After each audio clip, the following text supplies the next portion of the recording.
आज जो हमारे गेस्ट हैं यहाँ पर पीछे बैक स्टेज पर, उनको किसी भी तरह के कोई भी इंट्रोडक्शन की जरूरत नहीं है। आप सब लोग उनको बहुत अच्छे से जानते हैं और उनको बहुत प्यार करते हैं। Please give an energetic and warm welcome to the one and only doctor Vikas Divya Kirti sir.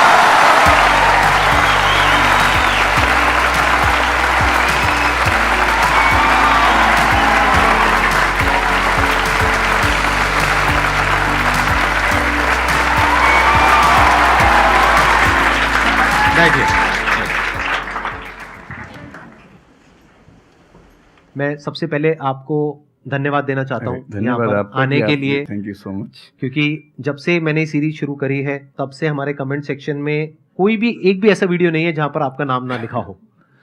कई बार मुझे ऐसा लगता है देख करके कमेंट सेक्शन को कि ये मैं अपने चैनल पे आया हूँ या आपके चैनल पे हूँ।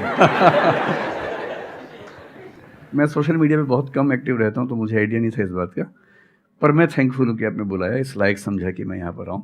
सर प्यार बहुत करते हैं बच्चे आपको, मतलब इतना प्यार है जिसकी कोई हद नहीं है। मैं ठीक कह रहा हूँ गलत कह रहा हूँ? यस और नो? सो अब आप लोग जो चाहे जैसे चाहे इनसे क्वेश्चंस पूछ सकते हैं। सर लाइफ में जब भी कोई सिचुएशन आती है कि जिसमें दो रास्ते, एक प्रैक्टिकल और एक इमोशनल, तो बैलेंस आउट कैसे करना है? इमोशनल और प्रैक्टिकल में हमेशा विरोध नहीं होता है, कभी कभी साथ भी चल सकता है। और सिर्फ इमोशनल कुछ नहीं होता, सिर्फ प्रैक्टिकल कुछ नहीं होता, प्रोपोर्शन का डिफरेंस होता है। जब इमोशंस आपके दिमाग पर बहुत हावी हों तो फैसला करने से बचना चाहिए, स्पेशली बड़ा फैसला। छोटा तो ठीक है कि आपके दोस्त ने कहा कि दोस्त नहीं एक फिल्म देखेगा मेरे साथ, आप इमोशनल हो जाके देख ली फिल्म, क्या हो गया, कोई नुकसान नहीं होगा। पर कोई ये कहे कि तो मुझसे प्यार नहीं करते, शादी नहीं कर सकते मुझसे और हमने शादी कर ली, ये ठीक नहीं है। सिर्फ इमोशंस में है कि बहुत बड़ा फैसला मत कीजिएगा, चाहे वो करियर का हो, चाहे पार्टनर का हो, चाहे कोई भी फैसला हो। प्रैक्टिकल इतना नहीं हो जाना है कि आप मशीन, रोबोट या पत्थर बन जाएं। क्योंकि आप कितने भी सक्सेसफुल हो, यदि आप इमोशनली सक्सेसफुल नहीं है, इमोशनली स्टेबल नहीं है, इमोशनली वेलबींग के स्टेट में नहीं है, तो आपकी सक्सेस किसी काम की नहीं है, एकदम मीनिंगलेस है। So the success in totality needs emotional happiness, emotional stability as well. इसलिए इमोशंस को खारिज करके जिएंगे तो शायद कुछ अचीवमेंट्स बड़ी हो जाएं, पर वो किसी काम की नहीं है। केवल इमोशंस पे चलेंगे तो हो सकता है कि अचीवमेंट जिंदगी में ज़्यादा हो ना पाए। तो बैलेंस की बात है। और सबसे अच्छा तरीका है जब बहुत इमोशंस हो, इंटेंसिटी बहुत ज़्यादा हो, सिर्फ एक तरीका मैं जो अपनाता हूँ, उस क्षण में फैसला नहीं करना है। कुछ भी हो, कोई कितना भी प्रेशराइज करे, सिर्फ इतना बोलिए कि मैं 24 घंटे बाद बताऊंगा आपको, थोड़ा सोचूंगा इस बारे में। और यदि आपने उस मोमेंट से खुद को बाहर निकाल लिया तो फिर आप डिटैच होकर देख पाएंगे और थोड़ा सा प्रैक्टिकल एलिमेंट भी रहे, इमोशनल एलिमेंट भी रहे, वो फैसले सबसे अच्छे रहेंगे लाइफ के लिए। मैं आपको एग्जांपल से बात समझाता हूँ। ऐसे लोग जो तैयारी कर रहे थे, अफेयर में थे, एक का सिलेक्शन हो गया, अब उसके सामने क्राइसिस ये है, स्पेशली किसी लड़की का हो गया, लड़के का नहीं हुआ। अब हमारी सोसाइटी में ना, लड़की ऊंचे पद पे हो, लड़का ना सफल हुआ हो तो बड़ा मुश्किल है सोसाइटी में। उनको शायद दिक्कत नहीं है। अब वो लड़की प्रैक्टिकल नहीं है कि मैं तुमसे शादी करूं, ये कह के अगर हट जाती है और शादी करती है किसी ऐसे व्यक्ति से जो बहुत सफल है। I know many such people personally, मैं नाम नहीं बोल सकता किसी का। मैंने जनरली पाया है कि वो लोग लाइफ में बहुत फ्रस्ट्रेशन में रहे बाद में, क्योंकि सफलता के नाम पर, प्रैक्टिकल होने के नाम पे ऐसे व्यक्ति को चुना जिसके साथ वो रह नहीं सकते ठीक से। और मैं ऐसे कई लोगों को जानता हूं जो IAS बने, IPS बने, जिनको करोड़ों रुपए के दहेज के ऑफर्स आए, साफ ठुकरा के कहा कि मैं जिंदगी एक ही व्यक्ति के साथ गुजार सकता हूं जो मेरे साथ है, और हैं, बहुत खुश हैं। अब कोई कह सकता है उनके परिवार में कि इसने प्रैक्टिकल फैसला नहीं किया, इमोशनल फैसला किया, पर अल्टीमेटली किसी चीज की वैल्यू क्या है? आपकी लाइफ बेहतर हो। यूट्यूब पे जिसके 1 लाख भी सब्सक्राइबर्स होते हैं वो मोनेटाइज करता है, 1 लाख क्या जब मिनिमम हो सकता है, खूब पैसा कमाते हैं, ब्रांड प्रमोशन करते हैं, साबुन तेल बेचते हैं बीच बीच में। आपका चैनल तो शायद देश में सबसे बड़ा चैनल है, आप चाहें तो कितना नहीं कमा लेंगे। मुझे कुछ दिन पहले एक एजेंसी के लोग मिले जिन्होंने बताया कि इनकी जैसी ख्याति है उस लेवल पर महीने में कोई 5-10 करोड़ भी कमाना चाहे तो कमा सकता है आराम से इस यूट्यूब चैनल से। तो मैंने पूछा कि वो कौन सी चीज़ है जो आपको इतना मजबूत बनाती है कि आप नहीं इस रास्ते पर जाते। मैं वो जानने में इंटरेस्टेड हूँ। तो 10 मिनट की बात के बाद मैं समझ में आ गया, क्योंकि अल्टीमेटली अगर मैं अपनी वैल्यू के खिलाफ चला गया तो खुश कैसे हो जाऊंगा? पैसा मुझे कैसे खुशी देगा जब मैं ही नहीं रहा? तो खुशी किस बात की? इसलिए इतना प्रैक्टिकल मत होना कि अपनी माँ के पिता के, भाई बहन, दोस्त, जो प्रेमी प्रेमिका है, उनके इमोशंस के साथ खेलने लगो। इतना प्रैक्टिकल कभी मत होना, इतना इमोशनल मत होना कोई आपको बेवकूफ़ बना सके, बात बात पर बेवकूफ़ बनाता रहे। और बैलेंस जिंदगी जो है ना, वो मध्य मार्ग में है, जिंदगी एक्सट्रीम पे नहीं है, मध्य में है। तो प्रैक्टिकल और इमोशन का बैलेंस रखिए, लाइफ बढ़िया होगी।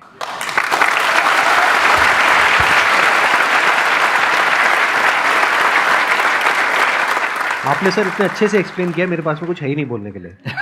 यूजुअली मेरे पास में कुछ होता है ऐड करने के लिए, लेकिन आपने पूरा ही उसका ऐसा निचोड़ निकाल दिया। आपने YouTube पे इतना बोला कि सच में नहीं बचा होगा आपके पास। 6-7 साल पहले की बात है, मेरी एक स्टूडेंट थी जो सुसाइडल टेंडेंसी की शिकार थी उस समय। उसके घर में कुछ ऐसी ट्रेजेडी, उसकी मदर की डेथ हुई थी, और एक ऐसी ट्रेजेडी जो बहुत ही रेयर किस्म की ट्रेजेडी है, जो शेयर करना ठीक नहीं है यहाँ। तो वो मेरे पास आई और मुझे लगा कि आज मैं पहली बार किसी ऐसे व्यक्ति से बात करूं जो डिप्रेशन में है और सुसाइड कर सकता है अगले 1-2 दिन के अंदर अंदर। अब मैं परेशान था कि मैं कैसे मैनेज करूं, और मुझे मोटिवेशन की ऐसी जानकारी उस समय तो बिल्कुल नहीं थी, बाद में थोड़ा बहुत पढ़ा।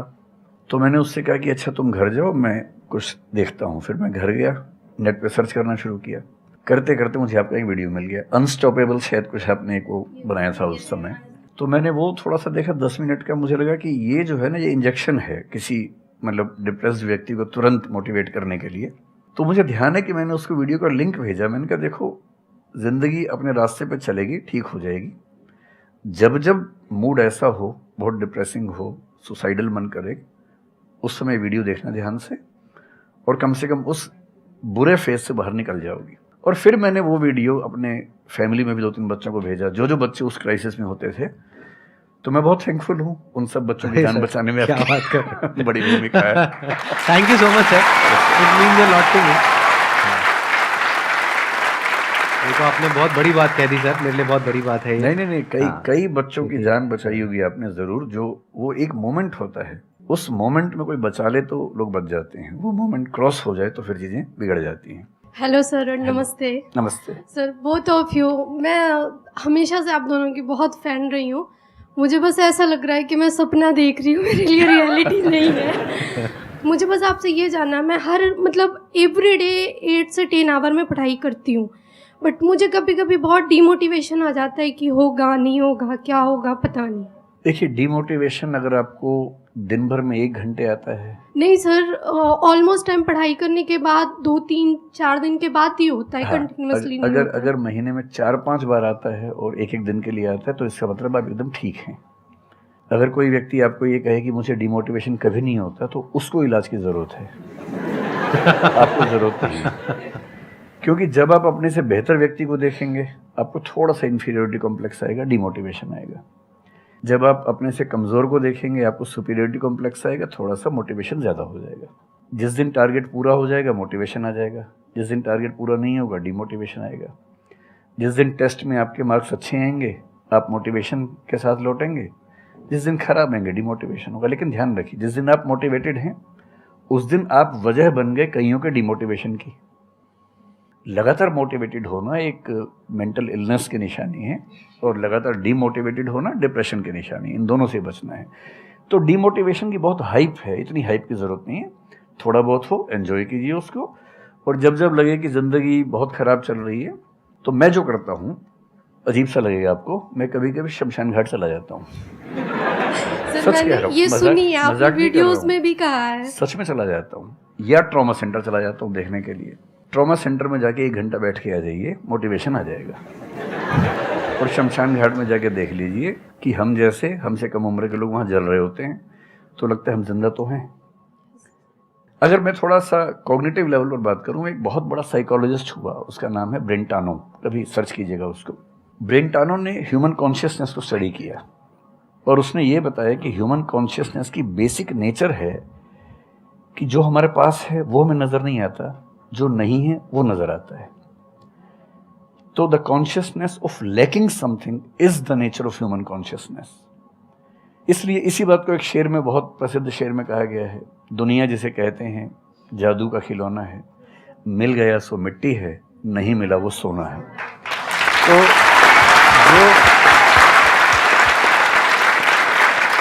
तो जो आपको नहीं मिलेगा ना, हमेशा बड़ा होकर दिखेगा, जो मिलेगा छोटा हो जाएगा। तो ईमानदारी इसमें है कि जब जब डिमोटिवेशन और डिप्रेशन हो, एक कागज़ लेके बैठ जाइए और एक तरफ लिखिए मेरी ज़िंदगी में ऐसा क्या क्या है जो दूसरों के पास नहीं है। पेज भर जाएगा पूरा। तो जो है उस पर ध्यान दीजिए और एंजॉय कीजिए। मेरा क्वेश्चन है कि आजकल बहुत लोग बोलते हैं कि एजुकेशन सिस्टम हमारा पुराना हो गया है और बहुत लोग बोलते हैं कि इसे चेंज करना चाहिए और ये सारी चीज़ें बहुत पुरानी हो रही है जो हम अभी करंटली पढ़ रहे हैं। तो इस पे आपका ओपिनियन क्या है? एजुकेशन सिस्टम में तो बहुत मेजर चेंजेस की ज़रूरत है और ये बात भारत सरकार ने एक्सेप्ट भी की है, नई पॉलिसी भी लेके आए हैं। मतलब मुझे लगता है कि कई लेवल्स पे देखना है। सबसे पहले तो ये डिफाइन करना ज़रूरी है कि एजुकेशन का पर्पज़ है क्या। क्या पर्पज़ केवल नौकरी लेना है, एक जॉब मिल जाए वही पर्पज़ है? मैं उससे एग्री नहीं करता हूँ।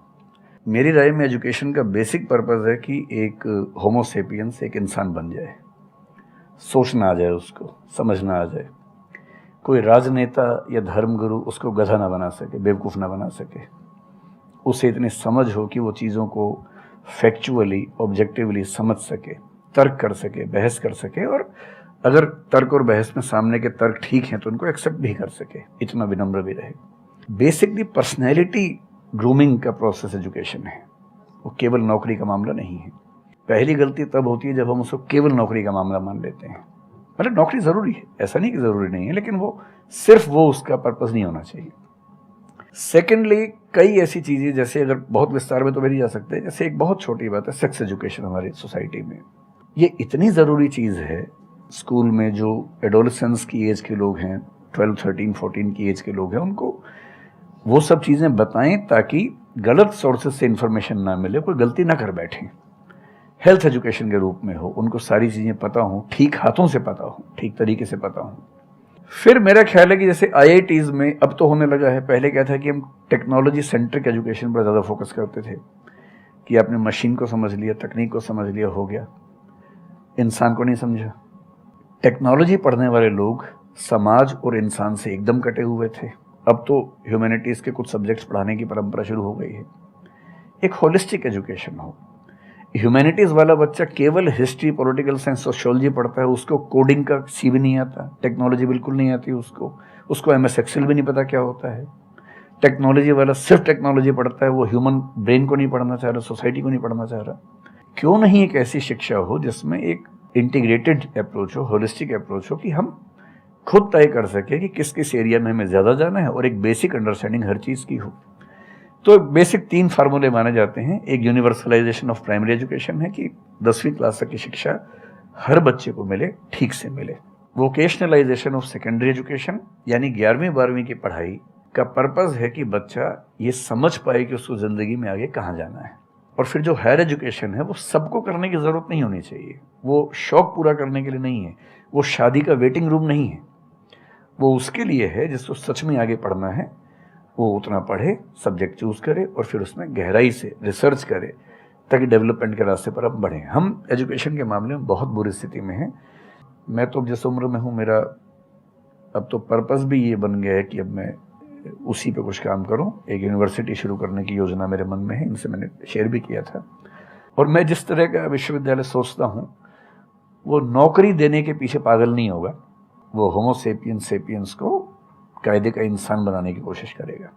नौकरी तो उसका एक पार्ट है। मतलब आप जितने भी सफल लोगों को देखेंगे जनरली, जैसे मैंने इन्हीं से पूछा, ये जिस फील्ड में सफल हैं, इनका जो करियर है, अगर मैं इसको छोड़ भी दूं तो अदरवाइज भी जो इनका करियर है वो उस विषय से जुड़ा हुआ नहीं है जो इन्होंने पढ़ा है ग्रेजुएशन में। मेरा भी नहीं है, आमतौर पे किसी का भी नहीं है। 90% लोगों को मैं देखता हूँ जो सक्सेसफुल हैं, उनके ग्रेजुएशन के सब्जेक्ट में और लाइफ की फील्ड में कोई लिंक नहीं है। तो बेसिक पर्पस क्या है? वो स्मार्टनेस बाहर आ जाए, ग्रूमिंग हो जाए, इंटेलिजेंस है, इमोशनल इंटेलिजेंस है, वो सब जो टूल्स हैं वो उस बच्चे को सीखने को मिल जाए ताकि फिर वो ज़िंदगी को फेस कर सके, इनोवेट कर सके, नए रास्ते निकाल सके। 1000 रास्ते दुनिया में होते हैं। तो सच बात है कि काफ़ी चेंजेस की ज़रूरत है और आप और हम मिलकर करेंगे चेंजेस।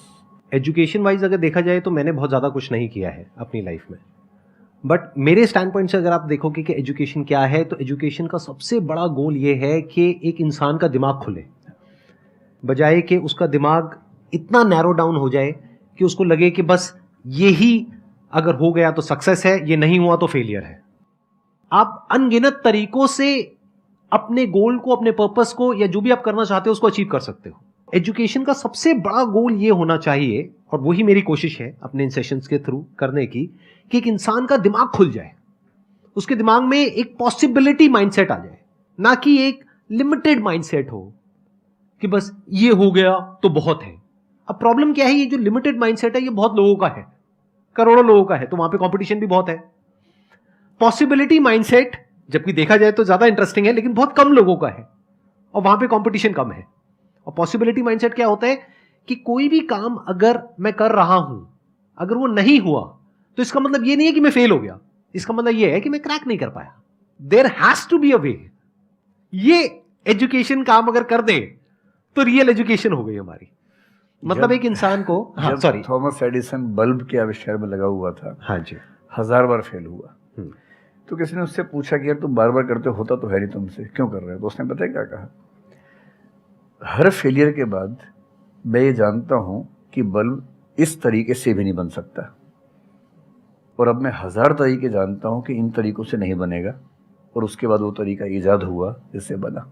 एजुकेशन से एक इंसान का दिमाग इतना खुल जाए कि सबसे पहली चीज तो उसको ये समझ आए कि मैं कुछ भी नहीं जानता हूं। हाँ, एकदम ठीक बात है। एजुकेशन मस्ट बी सच कि वो लाइफ लॉन्ग आपका एक क्वेश्चनिंग माइंड बना ही रहे, कि आप कहीं भी हो, कुछ भी कर रहे हो, आपके दिमाग में क्वेश्चंस चले, questions related to the problems. जो भी आप काम कर रहे हो वो क्या है, अल्टीमेटली प्रॉब्लम सॉल्विंग है, तभी उस काम में वैल्यू है। अगर किसी की कोई प्रॉब्लम ही नहीं सॉल्व कर रहे हो तो उसमें वैल्यू कहां ऐड हो रही है, और वैल्यू नहीं ऐड होगी तो आपको पैसा कैसे मिलेगा, फिर चाहे जॉब हो चाहे बिजनेस हो।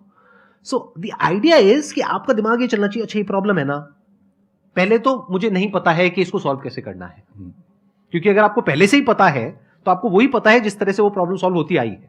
That may not be relevant in today's context, but still आप उसको उसी तरह से सॉल्व करोगे जिस तरह से सब कर रहे हैं। वहां पर कंपटीशन है, फिर आप कहोगे कि कुछ हो नहीं रहा है। सो द आइडिया इज कि पहले तो ये प्रॉब्लम है जो मुझे अच्छे से समझ आई, मैंने इस पे फोकस किया, अब इसको सॉल्व करने के इन्फिनिट तरीके हैं, एक रास्ता नहीं है, बहुत सारे रास्ते हैं, मुझे पता नहीं है। This is the goal of education, कि मुझे नहीं पता है लेकिन पता किया जा सकता है। This is another goal of education. उसमें से कुछ तरीके काम करते हैं, कुछ नहीं करते हैं, यह भी हमको क्लियरली पता होना चाहिए। मतलब your personality must be dynamic, it must not be static. जैसे मैंने देखा है बहुत लोगों को जो मुझे मिलते हैं, कुछ लोग हैं उसमें से जो, जैसे मैं सर से मिला अभी ऑफ कैमरा, हम लोग बैठे हुए थे, डिस्कशन कर रहे थे, तो it was a great experience sir आपके साथ में बैठ करके, जिस तरह से, जिस ठहराव से सर बात कर रहे थे, जिस तरह से चीजों को सुन रहे थे, समझ रहे थे, और मैं क्वेश्चंस पूछ रहा था, ये मेरे से क्वेश्चंस पूछ रहे थे, तो there was a conversation which was going on. On the other hand there are some people जिनसे मैं कभी कहीं मिला तो उनकी अप्रोच क्या है कि मुझे सब पता है, वो गड़बड़ हो जाती है। शिक्षा की दुनिया में बहुत प्रसिद्ध कहावत है, भारतीय अगर परंपरा में देखें तो विद्या ददाति विनयम एक बहुत प्रसिद्ध कथन है। अगर कोई पढ़ा लिखा आदमी अपने ज्ञान की वजह से अहंकार करे तो मान लीजिए कि वो पढ़ा लिखा नहीं है, पढ़ाई उसके दिमाग पर हावी हो गई है, अभी उसको अंदाजा नहीं है कि कुल संसार के ज्ञान में उसकी हिस्सेदारी डेसिमल में भी नहीं है। और जिसको ये पता है कि मेरा ज्ञान बहुत कम है वो विनम्र ही रहेगा। और इसलिए जो बड़े प्रोफेसर्स हैं, अगर आप कभी सुनेंगे, मैं जानता हूँ, मैं यूनिवर्सिटी में जब पढ़ता था, सबसे बड़े प्रोफेसर क्या बोलते थे कि मैं इस विषय का विद्यार्थी हूँ, कभी नहीं बोलते थे कि मैं प्रोफेसर हूँ। इतना साहस किसी में कैसे कि मैं प्रोफेसर हूँ? अरे आप जिंदगी भर स्टूडेंट बने रहेंगे तो ही काफ़ी है, उससे बड़ी बात तो सोचनी भी नहीं चाहिए। बहुत बड़ी बात है।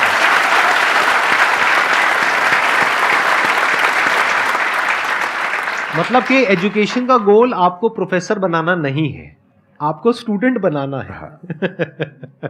अगर सर की बात को आगे एक्सटेंड किया जाए, एकदम सही बात। एक लाइफ लॉन्ग स्टूडेंट, कि आप सीखते चले जा रहे हो, सबसे, जिससे मिल रहे हो, लोगों से सीख रहे हो, सिचुएशन से सीख रहे हो, अपनी लाइफ के अच्छे एक्सपीरियंसेस से सीख रहे हो, बुरे से सीख रहे हो। जैसे मैंने देखा है जब भी यहाँ पे कोई क्वेश्चंस पूछते हैं ना, सबके क्वेश्चंस एक ही होते हैं, सर सक्सेसफुल कैसे हो। कभी मैंने आज तक ये क्वेश्चन नहीं सुना किसी का भी जो इससे बड़ा क्वेश्चन है, जो आप रिलेट कर जाएंगे कि सर सक्सेस हमारा दिमाग खराब किस तरीके से करती है, या सक्सेस का क्या माइनस पॉइंट है। सही बात। सक्सेसफुल होने से बड़ा है मीनिंगफुल होना, सार्थक होना। सफल होना छोटी बात है, सार्थक होना ज्यादा बड़ी बात है। सर मेरा क्वेश्चन ये है कि लाइफ में बहुत सारे सर्कमस्टांसेस आते हैं जहाँ पे मतलब हमें ये लगता है, बहुत सारे निगेटिव थॉट्स आते हैं कि मतलब आगे कैसे बढ़ें, how to get rid of fear of failure. Sir कैसे हम इसको हैंडल करें? अगर हम कोई किसी चीज़ को शुरू करना चाहते हैं सर, तो हमारे दिमाग में बहुत सारे निगेटिव थॉट्स चलते रहते हैं, हो पाएगा नहीं हो पाएगा, बहुत तरह के नेगेटिव क्वेश्चंस आते रहते हैं सर। तो इसको कैसे हैंडल करना है सर इस सिचुएशन को? फियर ऑफ फेलियर थोड़ा सा ठीक भी है। ये हमें रोकता है उन दिशाओं में जाने से जहाँ हमें जाना भी नहीं चाहिए। जैसे मान लीजिए मैं सोचूं कि मैं फुटबॉल प्लेयर बन जाऊं, मुझे पता है कि नहीं बन पाऊंगा, मेरी फिटनेस वैसी नहीं है, तो मुझे ये फियर रोक लेगा, ठीक बात है ना। ये ज़रूरी नहीं है कि आप दुनिया में हर चीज़ के लिए ठीक हो। हर किसी का एक पैकेज है, हर किसी का जो एट्रीब्यूट्स हैं या वर्च्यूज़ हैं उन सब का एक पैकेज है। We can be good at few things, we can be best at maybe one thing, we can not be best at everything. तो ये बहुत ज़रूरी है कि अपने एप्टीट्यूड को देख के हम सिलेक्शन करें कि हमें कहाँ जाना चाहिए। ठीक है, अगर सिलेक्शन कर लिया है तो फिर फियर ऑफ फेलियर होने की वजह ये है कि या तो आप जो कंपटीशन है उस पर ज़्यादा फोकस कर रहे हैं, अपनी स्ट्रेंथ पे कम फोकस कर रहे हैं। मेरे ख्याल से स्ट्रेंथ पे फोकस करना, कुछ अच्छे लोगों की कंपनी में रहना जो थोड़ा सा मोटिवेट करते हों, अच्छे दोस्त हों, लगातार मनहूस टाइप की बात ना करते हों, ऐसे लोगों के साथ रहना, कुछ रिक्रिएशनल एक्टिविटीज़ उससे बाहर निकल के थोड़ा खेलना कूदना, मतलब फिजिकली फिट रहना, वो सब रहेगा तो हार्मोन्स जो हमारे दिमाग में आते हैं उससे, फिजिकल एक्टिविटी से, जो एंडोर्फिन्स वगैरह हैं, हैप्पी हार्मोन्स हैं, डोपामाइन वगैरह है, वो रिलीज़ होते रहें तो हम वैसे भी बहुत फियर से बचे रहते हैं। और अंत में मेरा तरीका ये है कि अगर मैं कुछ नहीं करूँगा तो फेल होना तय है, करूँगा तो चांस है कि फेल होऊंगा या पास हो जाऊँगा, तो नहीं करने में तो तय है कि फेल हो गया, तो क्यों ना एक बार चांस ले लेते हैं। और एक जगह फेल होऊंगा तो तय मान के चलिए कि दूसरी जगह मेरे फेल होने के चांस कम होगा, क्योंकि मुझे एक एक्सपीरियंस है प्रयास करने का और फेल होने का, और वो एक्सपीरियंस किसी ना किसी क्वांटिटी में हर फील्ड में काम आता है। मैच्योरिटी आपके अंदर आती है। और मैं एक शेर अक्सर यूज़ करता हूँ, बहुत बहुत प्रिय शेर मुझे है, और मुझे सच में लगता है कि ज़िंदगी को जीना बहुत आसान काम है, मुश्किल काम नहीं है। असली बात है कि आप प्रयोग करें, कोशिश करें, और हार जाएं तो दूसरी कोशिश करें। और मैं इसीलिए एक लाइन हमेशा बोलता हूँ, क्यों डरे, ज़िंदगी में क्या होगा, कुछ ना होगा तो तजुर्बा होगा।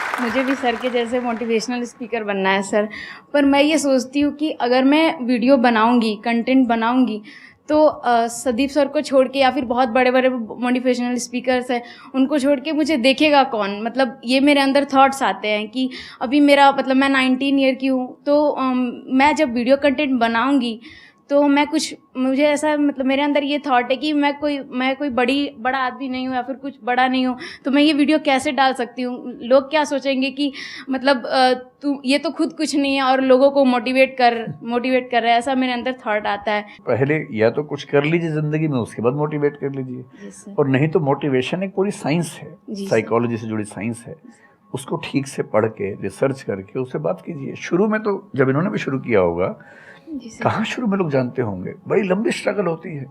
किसी भी फील्ड में इतनी लंबी स्ट्रगल है। देखिए, जो आदमी सफल है ना, आप ये जो हमारा वर्तमान है ये ऐसे ही नहीं बन गया है। हर सफल आदमी का एक बहुत लंबा अतीत होता है जिस पर नज़र किसी की नहीं होती है।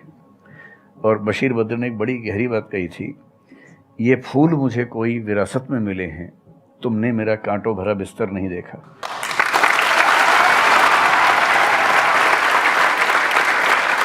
कितने साल तक ये लहूलुहान हुए होंगे, रोज़ छिला होगा शरीर, तब जाके लोगों ने पहचानना शुरू किया होगा। लगातार काम करने से, जिसको कंसिस्टेंसी कहते हैं, परसिवरेंस कहते हैं, बात बनती है, आपकी भी बनेगी। मैं तो कई ऐसे लोगों को जानता हूँ जिन्होंने एकदम स्क्रैच से शुरू किया और उसके बाद वो टॉप पे पहुँचे। आपने अपने क्वेश्चन में दो बातें टच करी, एक कि आपको मोटिवेशनल स्पीकर बनना है, एक है कि फियर ऑफ फेलियर है। एक तो ये फियर ऑफ फेलियर को हटाइए अगर आपको मोटिवेशनल स्पीकर बनना है तो। अपने माइंडसेट को रखिए एक्सपेरिमेंटल माइंडसेट। आप ये समझिए life is like an experiment. एक साइंटिस्ट का माइंड कैसा होता है, वो ये थोड़ी ना सोचता है कि मैंने ये एक्सपेरिमेंट किया, ये फेल हो गया तो क्या होगा। उसको पता है failure is the part of success.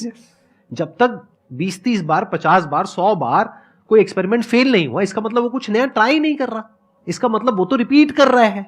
जैसे स्कूल में बच्चे करते हैं लेबोरेटरी में कि बुक में देखा बस उसको कॉपी किया, तो दोनों में फर्क हो गया ना। एक है कुछ नया डिस्कवर करना, कुछ नया क्रिएट करना, एक है जो क्रिएट हो चुका है उसको रिपीट करना।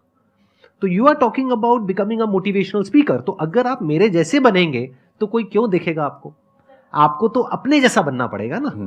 तो अब उसमें क्या करना पड़ेगा? अब आपको क्या पता कि आपके अंदर ऐसा क्या है जिसको लोग देखना चाहें?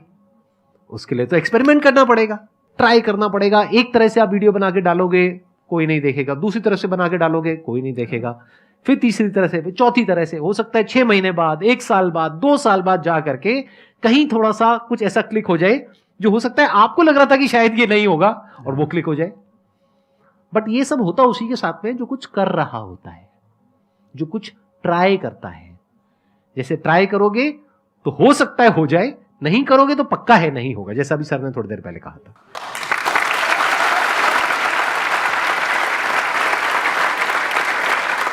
Thank you so much sir यहाँ पर आने के लिए।